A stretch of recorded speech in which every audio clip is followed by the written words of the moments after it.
Hello guys, I'm Winter Cosmos and we are here with a game called Dagon? I think that's how it's pronounced. Dagon is a faithful interactive adaptation of H.P. Lovecraft's work, focused on story and atmosphere. You will not find difficult choices, action, sequences, or inventory management here, and movement is limited to progressing through locations along with the plot. I am writing this under an appreciable mental strain, since by tonight I shall be no more. Bro should fucking warn a person. Where are we? Oh no. During the game, you will encounter interactive elements. Some of them will allow you to continue your journey. Other interacting facts about the original short story, its historical background, and the author. I'm guessing all that. Some of the trivia is hidden. In order to find these secrets, focus your eyes and look for the elder sign. So, oh, nice. So that's the elder sign. Okay, it looks like right there. Oh, jeez Louise. Lovecraft letters.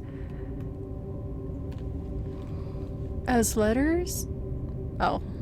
As to letters, my case is peculiar. I write such things exactly as easily and as rapidly as I would utter the same topic in conversations.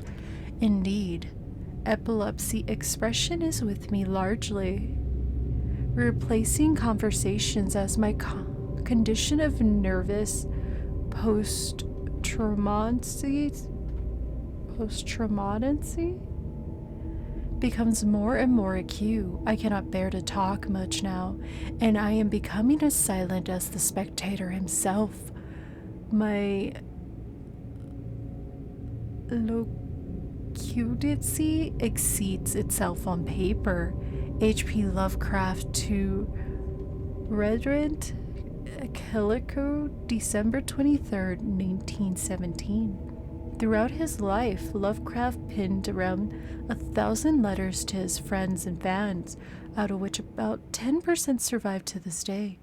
But his tendency to endless correspondences was relatively late growth.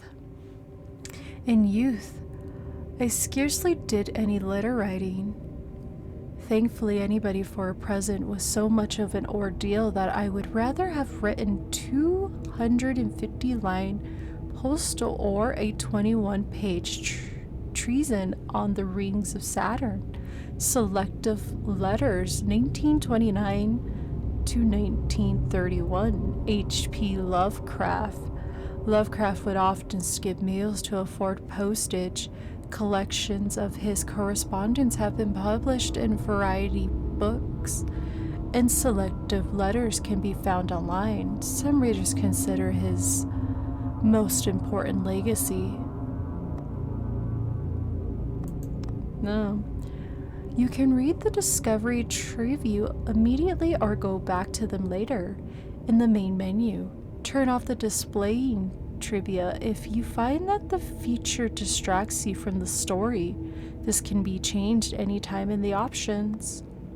Nah, I'll leave it on. Let's see. Oh, look. Penniless, oh, and at the end of my supply of the drug which alone makes life endurable, I can bear the torture no longer, and shall cast myself from this garret window into the squalid street below. I see. Oh! Do not think from my slavery to morphine that I am a weakling or a degenerate. Oh, okay. When you have read these hastily scrawled pages, you may guess, though never fully realize, why it is that I must have forgetfulness or death. Maybe because you're not sleeping and eating as like you should be? Okay, let's see. Oh, look. Morphamphetamine? Morphamphetamine entered into the use in the 19th century and was relatively administered to treat severe pain during the American Civil War, 1861 to 1865, and World War I. 1914 to 1918. It was also sold without restrictions until 1914. Morphamphetamine became more popular after the invention of the hydroplatromics serum? I'm assuming those things, syringe, there we go. Syringe around 1854. Frederick Serturnitin, who first isolated the substance, originally named it morphamphetamine after Morpheus, the Greek god associated with dreams. At the time when Dagon was published, amphetamine abuse, known as soldier's disease, already posed a big problem in the United States. Interesting. Okay, it doesn't look like I can't interact with anything else, so let's just proceed. It was in one of the most open and least frequented parts of the broad Pacific that the packet of which I was supercargo fell a victim to the German sea raider. Right. Don't know what any of that means. Oh, can we move around? Nice. Not really. Oh wait, there's that. Oh my gosh, this has a lot of lore. Lovecraft and the Great War. Dagon was written around a month after the United States entered World War I. Lovecraft was actively interested in its course. He composed many poems in which he gave encouragement to soldiers and commented on the events unfolding in Europe. He tried to enlist in the army, which he mentions in one of the letters to Redhead Colleen. Some time ago, I'm impressed by my entire uselessness in the world. I resolved to attempt enlisting despite my almost invalid condition. I argue if I choose a regiment soon to depart for France, my sheer nervous force, which is not inconsiderable, might sustain me until a bullet or a piece of shrapnel could more consciously and effectively dispose of me. Letters to Redhead Colleen, H.P. Lovecraft. But even though he passed the physical exam, his mother prevented him from going to the war. She has threatened to go to any lengths, legal or otherwise, if I do not reveal all the ills which unfit me for the war. Oh, for the army. I am a Protestant. The Life and Times of H.P. Lovecraft, S.H. Jassy? Interesting. Oh! Oh, okay.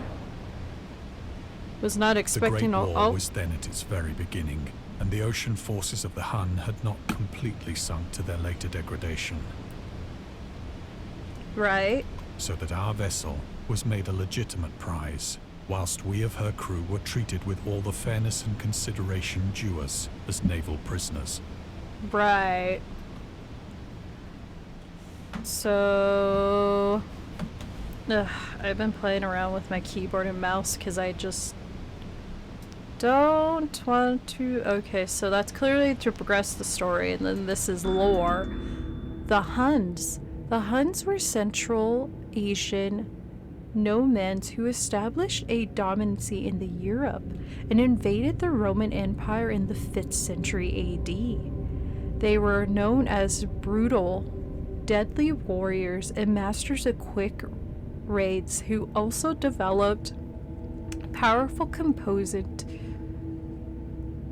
bows, lacerates, and early siege weapons. During World War I, the British used the word Han as a syllable for Germans in order to emphasize their brutality. However, the term originated when the German Empire, Wilhelm II, gave a speech to his troops on the 20th July 1900 before they embarked to China. Should you encounter the enemy, he will be defeated. No quarter will be given. Prisoners will not be taken. Whoever falls in your hands is forfeited. Just as 1,000 years ago the Hans undertook under their king Tahali made a name for themselves, one that even today makes them seem mighty in history and legend. May the name German be affirmated by you in such a way in China that no Chinese will ever dare to look crossfire at a German. The refusal to take prisoners was a clear breach of the law and customs of war adapted during the First Hangu Covenant of 1999. Wow, what a lot of lore that I never even heard of. So liberal, indeed, was the discipline of our captors that 5 days after we were taken, I managed to escape alone in a small boat with water and provisions for a good length of time. Nifty.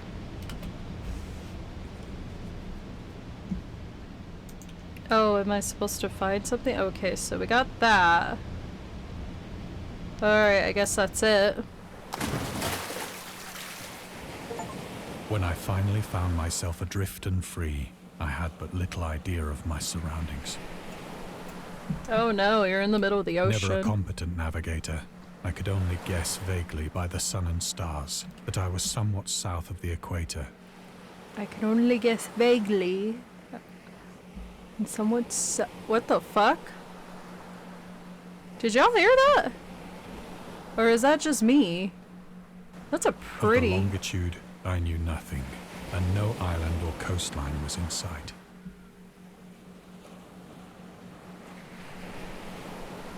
I can't tell if that's in-game or not. I hear something whiny.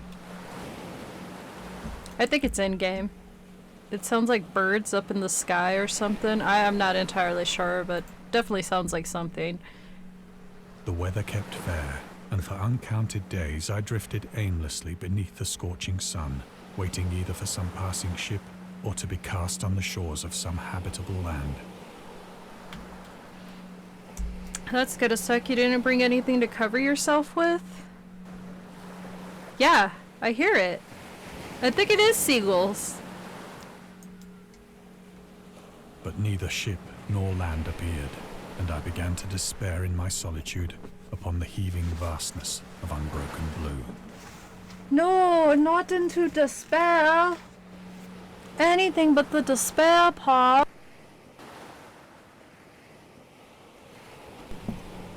The change happened whilst I slept. Its details I shall never know. For my slumber, though troubled and dream-infested, was continuous. That sounds horrible.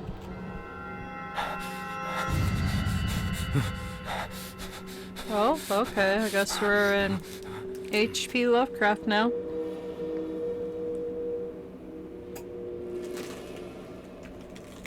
So somehow the sea became gelatinous and our boats turned over, and there's a lot of... I always get them confused because I know they're not octopus. Are they? Oh, squid. They're squid. That squid's all sticking out. Look at that squid over there. That squid over there too. Anything else before I move on? Okay. When at last I awoke, it was to discover myself half sucked into a slimy expanse of hellish black mire, which extended about me in monotonous undulations as far as I could see. Oh no. And in which my boat lay grounded some distance away. Oh no. Though one might well imagine that my first sensation would be of wonder at so prodigious and unexpected a transformation of scenery, I was in reality more horrified than astonished. Mm-hmm. That makes sense. For there was in the air, and in the rotting soil, a sinister quality which chilled me to the very core. Yeah, I would imagine this whole scenery would probably chill you to your core. The region was putrid with the carcasses of decaying fish, and of other, less describable things which I saw protruding from the nasty mud of the unending plain.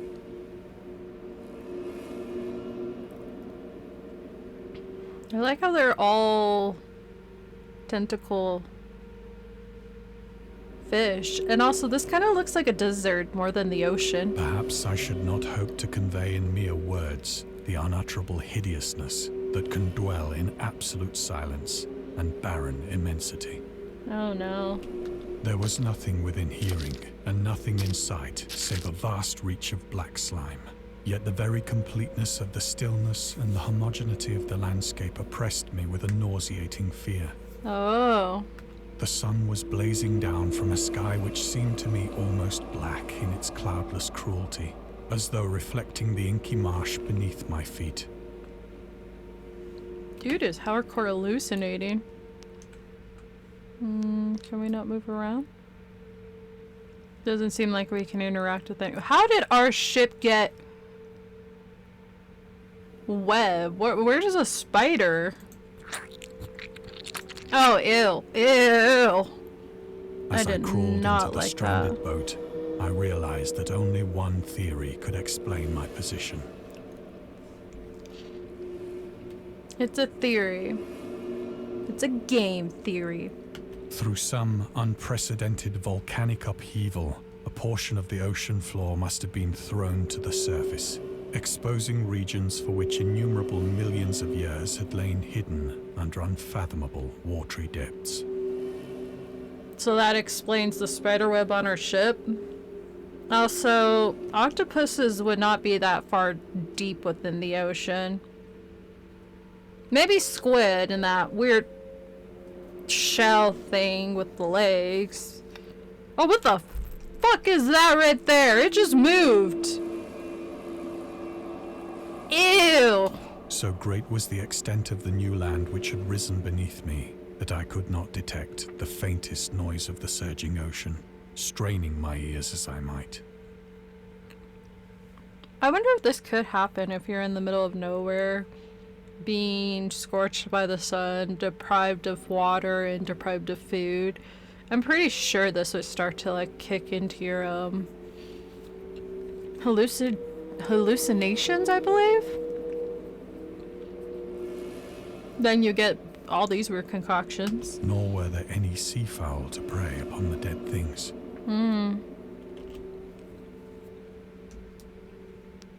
Anything else? Oh, there's that. Oh, the mystery of volcanic islands. Volcanic eruptions sometimes result in the creation of islands. Most of them are transcendent and erode after some time, but some provide permanent. The floating pumice rock created when superheated pressured rock is injected from a volcano can move across long distance and transport bronchioles and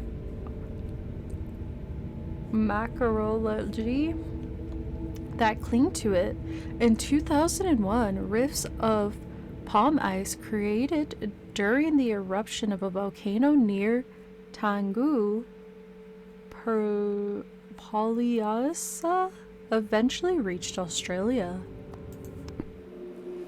Well, those sound like a lot of big words, and so I'm probably not going to be able to pronounce them. When it comes to a deeper part of, I guess, earth science, I get what they're saying, but like those bigger parts of those words I can never really actually ever pronounce because it's just complicated. It's like biology. Certain parts of the body that I can't remember what they're called, but I know the bone, but I don't know the name to the bone. Like, I know the phalanges in your hand, and then there's some phalanges in your feet. But to name everything with its structural name is difficult. For several hours I sat thinking or brooding in the boat, which lay upon its side and afforded a slight shade as the sun moved across the heavens. Are you not gonna try to help get these things out? What is that right there? You see that thing? I wish I could move my mouse to show you, but it's right between the spiral shell thing and then further back before the moving, weird, oxygen-breathing mountain. The thing in the middle. Not the web, but the other thing. Like, I wonder what that is. It's not even moving, but it doesn't look like any of these other things right here. You know, I just realized the tentacle thing above our ship. Oh, there it goes. Never mind. Spoke too soon. Okay, now where? Oh, that's right. I forgot he. As the day progressed, the ground lost some of its stickiness and seemed likely to dry sufficiently for traveling purposes in a short time. Well, you better get on it. That night I slept but little, and the next day I made for myself a pack containing food and water, preparatory to an overland journey in search of the vanished sea and possible rescue.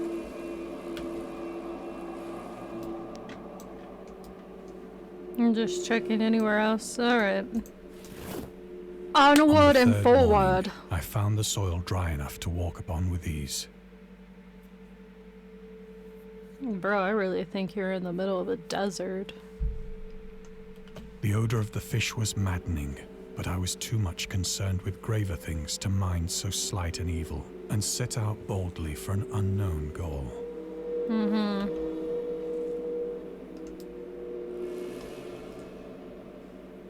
Guess this thing is dead. It's missing the rest of its tennies. Oh, ew. All day I forged steadily westward, guided by a faraway hummock which rose higher than any other elevation on the rolling desert. What's the hammock? Whoa, look at that organic thing to the very left of us. It looks meaty. Is that a bone? Oh, there goes another one right here.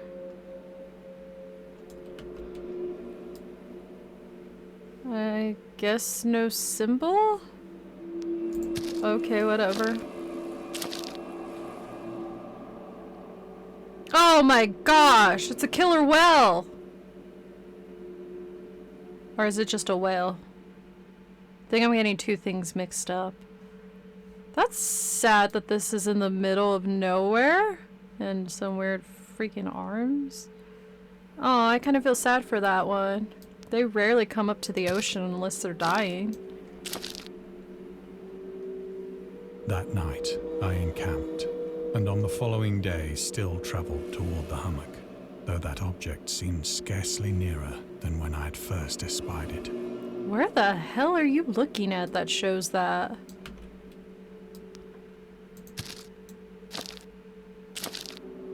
Hammock? What kind of hammock did he see? I didn't see anything of the sorts. By the fourth evening, I attained the base of the mound, which turned out to be much higher than it had appeared from a distance. Well, yeah, it's from a distance. Things from a distance are going to appear a lot smaller than they are when you actually reach the objective. It's called, what is it? Perception? No, not perception. Well, I guess that would be it. The distance of how long something is. An intervening valley setting it out in sharper relief from the general surface. The general surface. Too weary to ascend, I slept in the shadow of the hill. Wild. I know not why my dreams were so wild that night. But ere the waning and fantastically gibbous moon had risen far above the eastern plain, I was awake in a cold perspiration, determined to sleep no more. Ooh, did the environment suddenly get colder?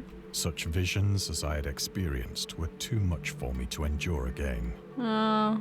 And in the glow of the moon I saw how unwise I had been to travel by day. Why? Without the glare of the parching sun, my journey would have cost me less energy. Oh! I don't understand. Indeed, I now felt quite able to perform the ascent which had deterred me at sunset. Oh, because it's too hot and you're gonna exceed your body with it being that warm versus then the moon being out where there's not as much direct light. Picking up my pack, I started for the crest of the eminence. Oh, I mean, we could have used the sun by getting here. I mean, it would have probably been a little bit harder trying to walk through that whole distance with the moonlight. I mean, moonlight could provide us some clarity and some sunlight, but that's dim at its very best. So, anything else? Oh, there we go. The Loner. Contrary to popular opinion, Lovecraft was not ever frowning in Chanture, grumpy loner. He considered himself to be a person who appreciated humor. Furthermore, he would often meet with friends in his apartment or at various coffees in Brooklyn and Manhattan.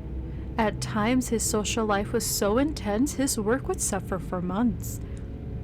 There was a point when he finally decided he needed to put an end to daily meetings and loitering in New York cafeterias? Yeah. And resorted to hiding at home and reading with the main room light turned off, pretending he wasn't there whenever a friend knocked on his door. He also had another method of deterring his guest, which involved greeting them in a bathrobe with an unmade bed visible in the background and piles of paper scattered across the floor. Ah, he had such a busy social life that it sounded like it was interfering with his work, so it's like he purposely had to make himself alone because his charismatic personality prevented him from working. It sounds like he didn't like that. If he's a true artist, you tend to like neglect those parts even more because your main focus and your big pride is the crafting of that story or art or whatever it is. I mean, it's a good thing he had some friends, however many that be. That's nifty. I never knew that about him. I have said that the unbroken monotony of the rolling plain was a source of vague horror to me. See. But I think my horror was greater when I gained the summit of the mound and looked down the other side into an immeasurable pit or canyon. Uh-oh. Oh! With black recesses the moon had not yet soared high enough to illumine. Uh-oh. That's what I just said. I felt myself on the edge of the world. Well, you should just lay up there until the sun comes back up so you can get a better look. Peering over the rim into a fathomless chaos of eternal night. Oh, that's an interesting description. Through my terror ran curious reminiscences of Paradise Lost. Sounds familiar. And of Satan's hideous climb through the unfashioned realms of darkness. Wait, what the fuck? Where did those lights come from? As the moon climbed higher in the sky, I began to see that the slopes of the valley were not quite so perpendicular as I had imagined. Perpendicular? Oh, you're gonna make me walk over there? Oh, you're Ledges joking, and right? outcroppings of rock afforded fairly easy footholds for a descent. Oh no, we're gonna go down. Whilst after a drop of only a few hundred feet, the declivity became very gradual. Oh, you're really gonna make us go down there? I'm gonna see if there's anything else. Nope.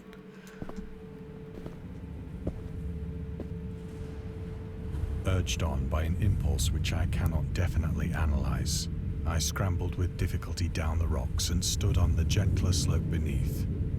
Uh-oh. Gazing into the Stygian deeps, where no light had yet penetrated. All at once, my attention was captured by a vast and singular object on the opposite slope, which rose steeply about 100 yards ahead of me. Strange pillar in the middle of nowhere? An object that gleamed whitely in the newly bestowed rays of the ascending moon. It so magically was illuminated by the moon. You really want to go over there? Oh, what is this? Oh. Yep, I guess we're going. Our insanity's probably gonna drop at this point. That it was merely a gigantic piece of stone, I soon assured myself. but I was conscious of a distinct impression that its contour and position were not altogether the work of nature. Oh, how dare nature make a perfectly good standing square. A closer scrutiny filled me with sensations I cannot express. I mean, you're pretty much expressing them now, so... I'm not seeing anything. Oh, it's up there. It doesn't look like anything else, But so... despite its enormous magnitude, and its position in an abyss which had yawned at the bottom of the sea since the world was young. Was it really that young, though? I perceived beyond a doubt that the strange object was a well-shaped monolith. Ah, yes, I guess that is a word. What does a monolith even mean again? Whose massive bulk had known the workmanship and perhaps the worship of living and thinking creatures. Dazed and frightened, yet not without a certain thrill of the scientist's or archaeologist's delight, I examined my surroundings more closely. Uh-oh. Oh, we're gonna get closer. Okay. I'm trying to see if there's anything else. No, I don't like that noise. Oh, we're in water? Now near the zenith, shone weirdly and vividly above the towering steeps that hemmed in the chasm.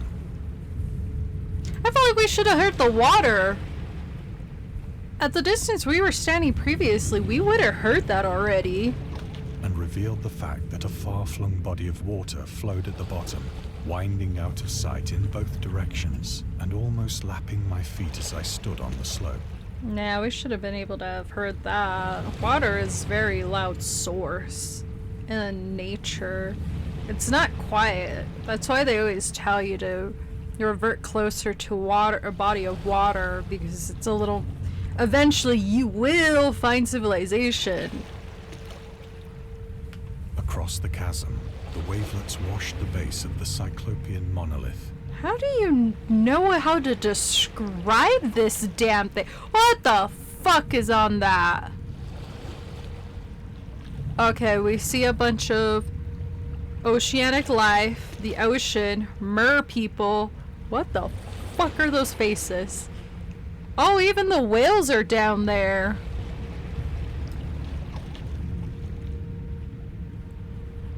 Okay, what do you want me to do now? On whose surface I could now trace both inscriptions and crude sculptures. Oh, bye. I don't know if I want to get closer. The writing was in a system of hieroglyphics unknown to me. How are we this high Anything I'd ever up? seen in books. How are we this high up? Okay, so we got sharks, octopuses, turtles. Don't hate me for this, but I still cannot tell the difference between a crocodile and alligator. I don't care how many people tell me this. My brain is just not going to distinguishly know them because I don't live in a place where there's a lot of crocodiles or alligators. And then a weird looking, Cthulhu looking person in the middle with their weird tentacles inward.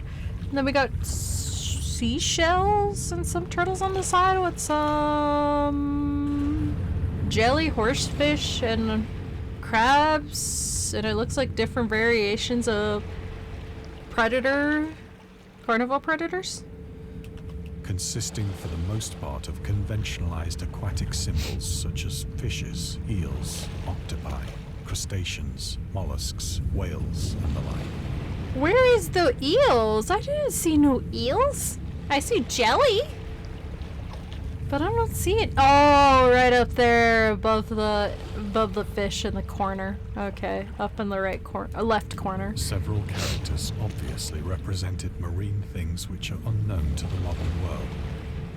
An octopus and I forgot the name already.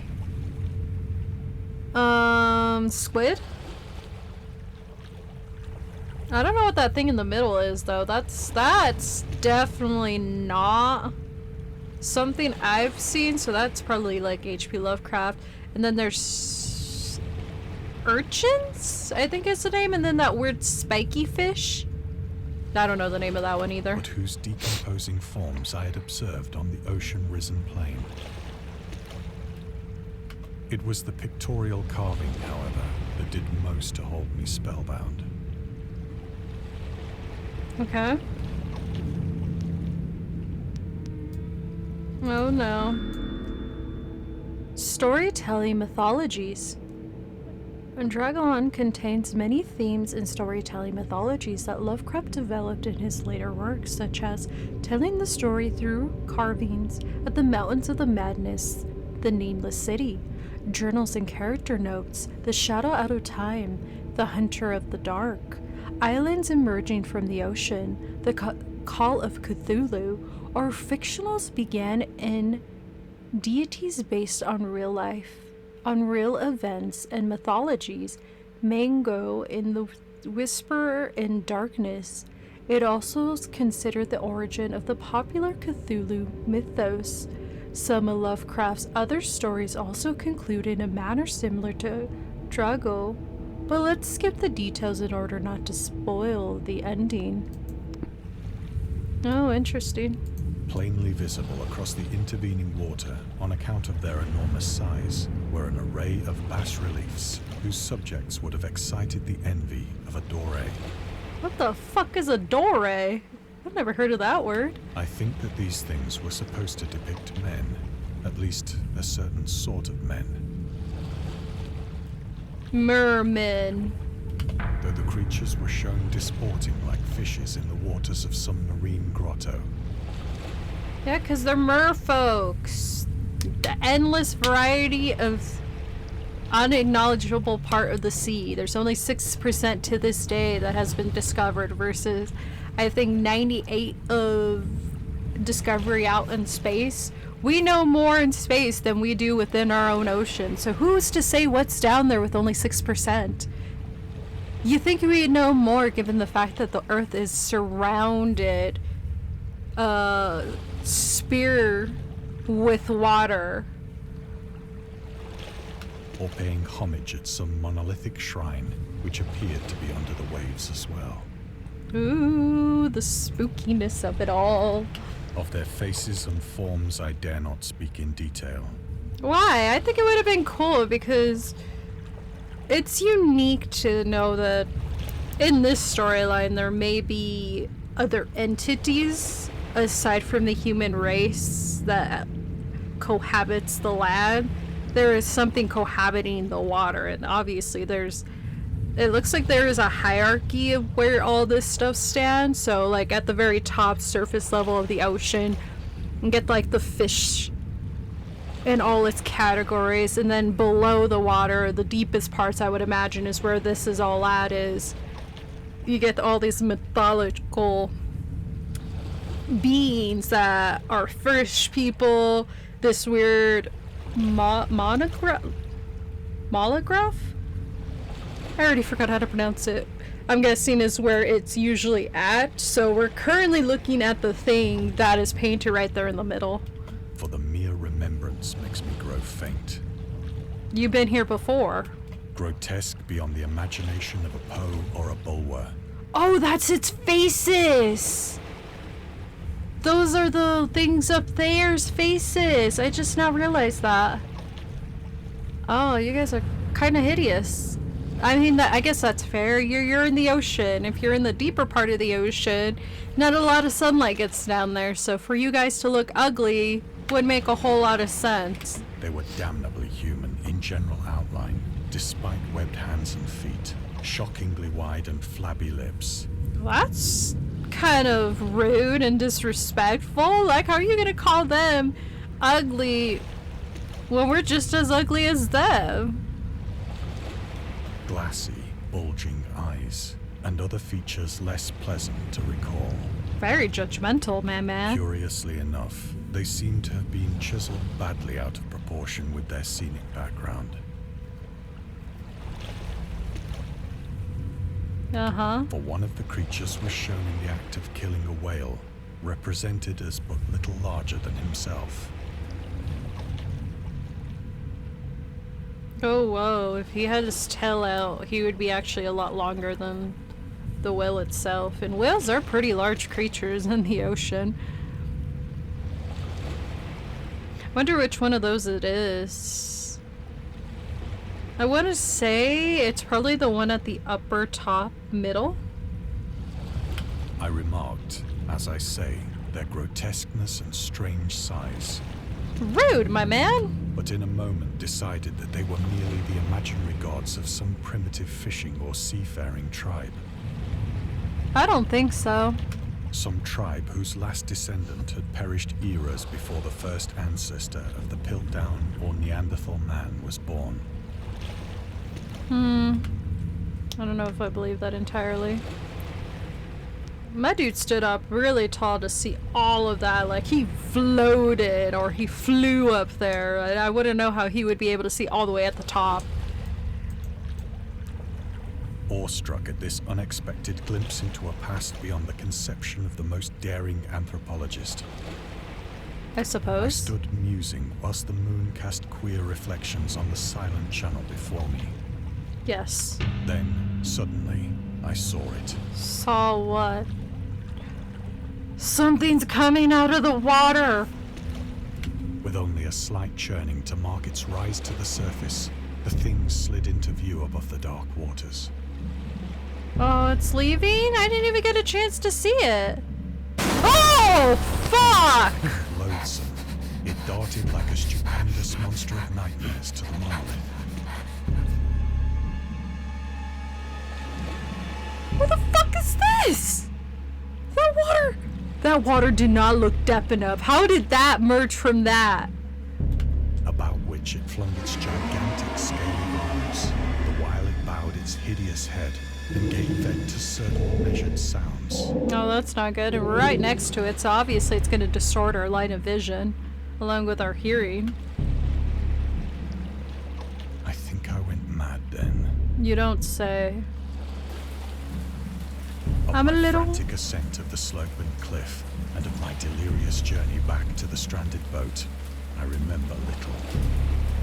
How did you not lay on the ground to witness that? It seems a little...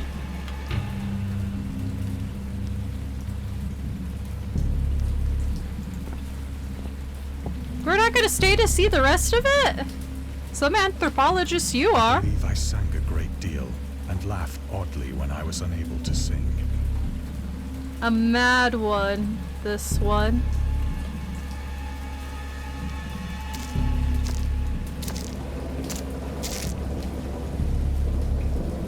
I have indistinct recollections of a great storm sometime after I reached the boat.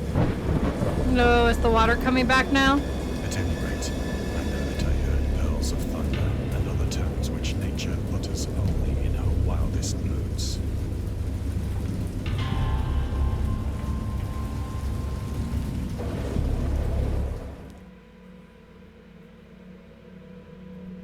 Sounds like a what? When I came out of the shadows, I was in a San Francisco hospital, San Francisco. brought thither by the captain of the American ship which had picked up my boat in mid-ocean. Oh yeah, you were hardcore hallucinating, my man. That was some delulu right there. In my delirium, I had said much, but found that my words had been given scant attention. Uh-oh, he wrote it down. Of any land upheaval in the Pacific, my rescuers knew nothing. Nor did I deem it necessary to insist upon a thing which I knew they could not believe. Yeah, because you kind of sound Lulu. Delulu. Oh, what is this? The journalist. Lovecraft was a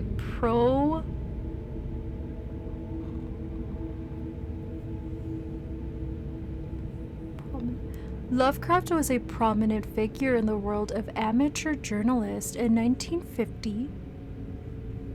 In 1915, he started publishing his own journal called The Conservation, which included poetry and social commentary. Poetry, short story.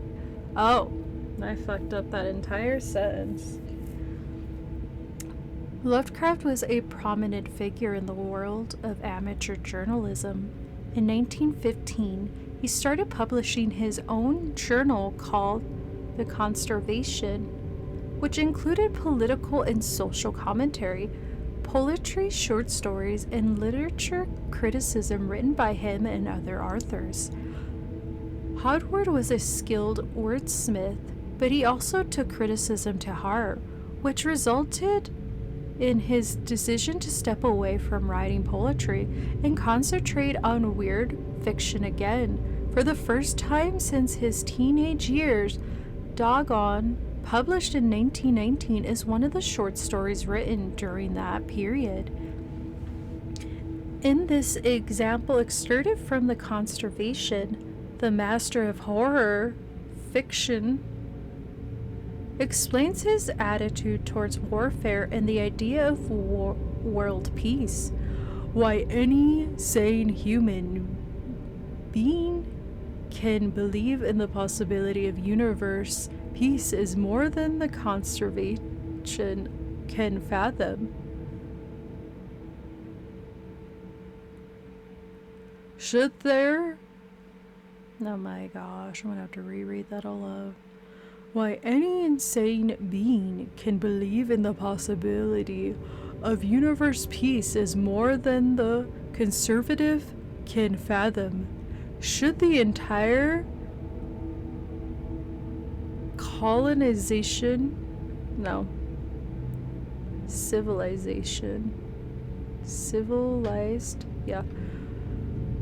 Should the entire civilized world agree simultaneously to disarm, one or more nations would undoubtedly retain secret armaments and at the proper time take advantage of their more leisured and less astute counterparts in a wild career of conquest against unarmed victims.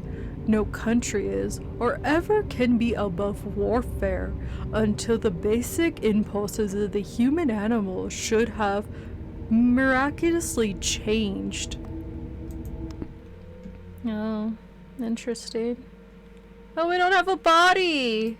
Oh, we lost our body apparently. Oh, is there something right there? I didn't even see that. Once I sought out a celebrated ethnologist. Uh-huh. And amused him with peculiar questions regarding the ancient Philistine legend of Dagon, the fish god. Oh, I was kind of pronouncing it right. Usually I always doubt the way I pronounce it because I do have a weird way of like emphasizing certain alphabet letters that always just throw off the whole actual pronunciation. No, I don't want to look at that. So we can start that. Anything else? Alright, let's see. Dagon was the main entity of the Philippines, worshipped throughout the Middle East as the ancient god of fertility and crops.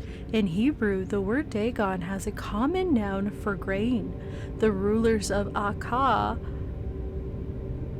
Mesopotamia, chose him as the patron saint for their war conquest. He also appeared as the judge of the dead in Ezranipolam and an underworld prison warner in one of the Baha'u'llah's texts. Babylana text? He is often mistakenly taken for a fish god due to the wrong interpretations of his name, as in Hebrew the word dog means fish. In H.P. Lovecraft's work, Dagon is an underwater deity ruling over the deep ones, a humanoid race with fish traits that resonates in the oceans. He is worshipped by a secret cult called the Esoteric Order of Dagon. Interesting. But soon perceiving that he was hopelessly conventional, I did not press my inquiries. Oh, I'm sorry he didn't want to believe in your mad delulus. It's not his fault. Oh, it looks like we have the main quest over here. What's this one?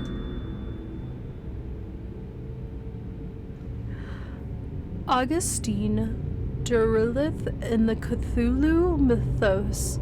August Derleth was an American writer and anthropologist. He also befriended Lovecraft and published many of his works through his company, Arkham House. Although he greatly contributed to the popularization of the Arthur works after his death, he is surrounded by numerous controversies. One of his most questionable decisions involved introducing the good versus evil doctrine. Derleth was a devoted Catholic to the Cthulhu mythos, which contrasted with Lovecraft's view of the world and his approach to cosmic horror. As a result, the Arthur's works are often misunderstood and misrepresented in today's culture. It is also worth noting that Lovecraft was never really interested in creating a mythology. The term Cthulhu mythos was coined by Derleth after the Arthur left the immortal plane. Huh. Yeah, I do remember that when I looked into it. I think during my years in college, it was like a interesting insight looking into like some of the literature works, and that being like Lovecraft. He didn't really try to create the whole universe of the H.P. Lovecraft. He was more interested in the idea of something a little bit bigger, but he never really gave it any terminology to it, because it was supposed to be a story. That's all it was ever going to amount to, and he was fine with those short stories being short stories. And if you're of literature, or you studied literature, or you have a degree in literature, short stories are just that. There's nothing beyond it, nothing before it. It gives you the entire plot. Maybe it's short, so you can only get like certain parts of it. But I do remember kind of reading something along the lines that his friend is the one that more made this universe that Lovecraft was making, because I guess he was so infatuated with the possibility of this cosmic horror having such a big impact into society and how humans interact with it. So let's see what else this says. The Markenton. Lovecraft's attempts to find a job in 1925 were influenced by advice he received from friends. Among others, he started freelancing for a marketing magazine where he would write announcements and commercials. Feel free to judge his copywriting skill for yourself. From an ad for Curtis Woodwork embraces both the usual structuring units and the cleverest conservation of built-in or permanent furniture, such as bookcase, dressers, buffets, and cup cover borders. Every model is conceived and created with the purest art, rapist scholarship, and mildest craftsmanship, which generally enterprise can commend, and made to conform rapidly to the architect of each particular type of home. The cost, considering the quality, is amazingly low, and a trademark on the individual piece prevents any substitution by careless contractors. Source: Lovecraft Studies, Volume 7, Number 1, H.P. Lovecraft, S.H. Joshin.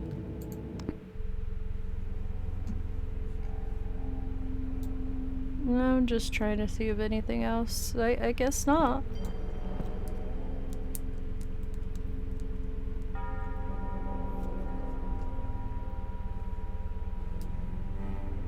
Well, I guess not over here. What about over here?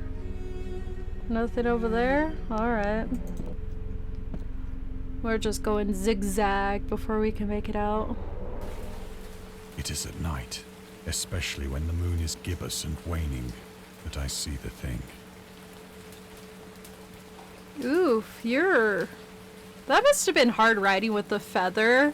I already have a hard time writing with like pens or pencils because I don't like the texture on my finger and I don't like how I have to hold it a particular way. It's always bugged me, so I've always wondered if writing with a leaf was any different. But to have that skill of like a light writer so you don't break the ink point of it, kind of reminds me of how like when you learn to stroke a brush, how very light and swift you gotta be with your wrist. I tried morphine. Oh no. But the drug has given only transient surcease, and has drawn me into its clutches as a hopeless slave. That sucks. So now, I am to end it all, having written a full account for the information or the contemptuous amusement of my fellow men. Oh no. I want to see if there's anything. Oh, there we go. Lovecraft on tobacco and alcohol. Lovecraft hated tobacco, even though he used to smoke when he was 12 in order to look and feel like an adult. Like all kids that age. In his correspondence with his friends, Hint, Calerum, he claims he quit as soon as he started wearing long pants.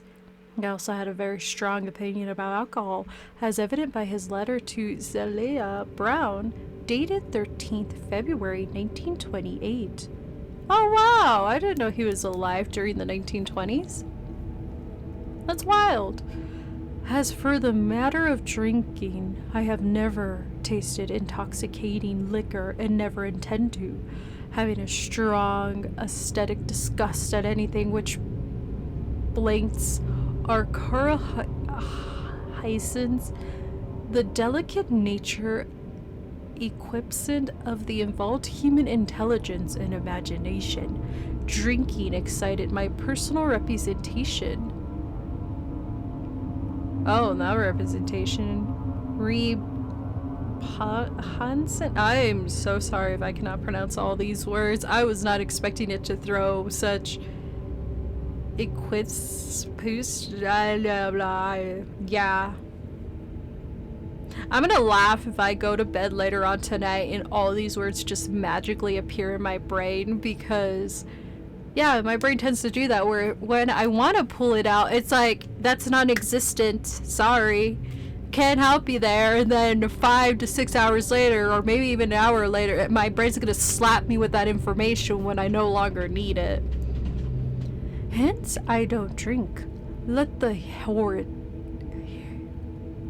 do what they will. I rather in favor of prohibiting the prohibitants of any antisocial force as well as any other. Source: The Spirit of Revising. Lovecraft's letter to Vian Brown.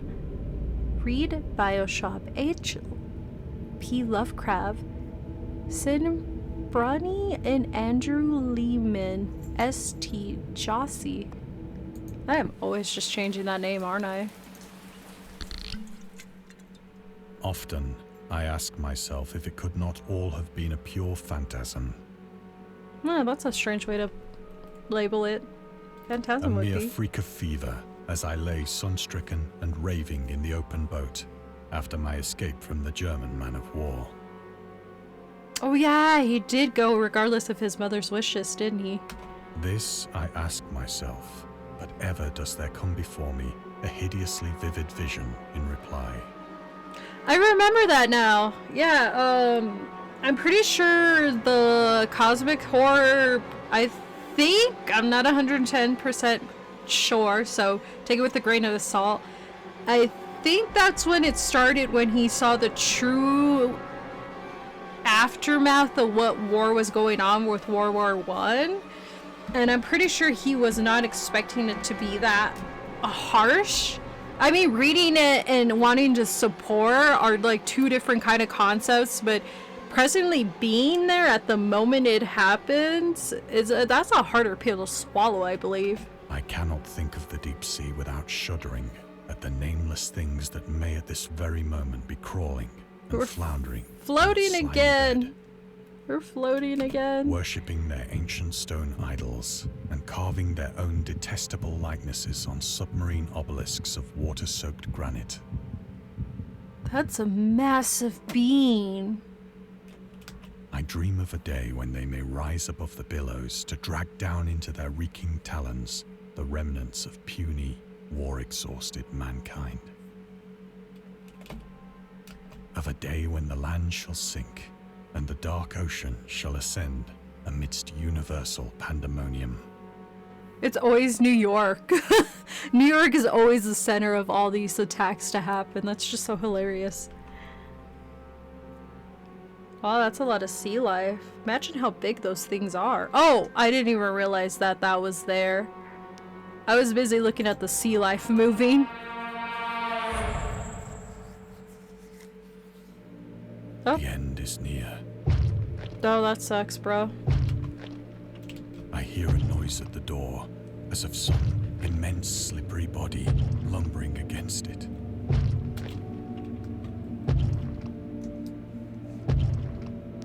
Oh, you hella barricaded yourself, didn't you?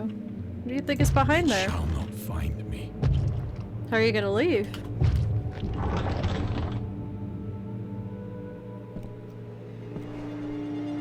God, that hand!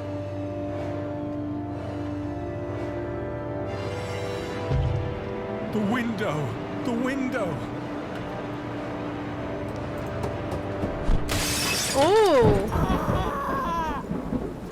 Oh, he hurt himself. Oh, that was... Wow, that was fast.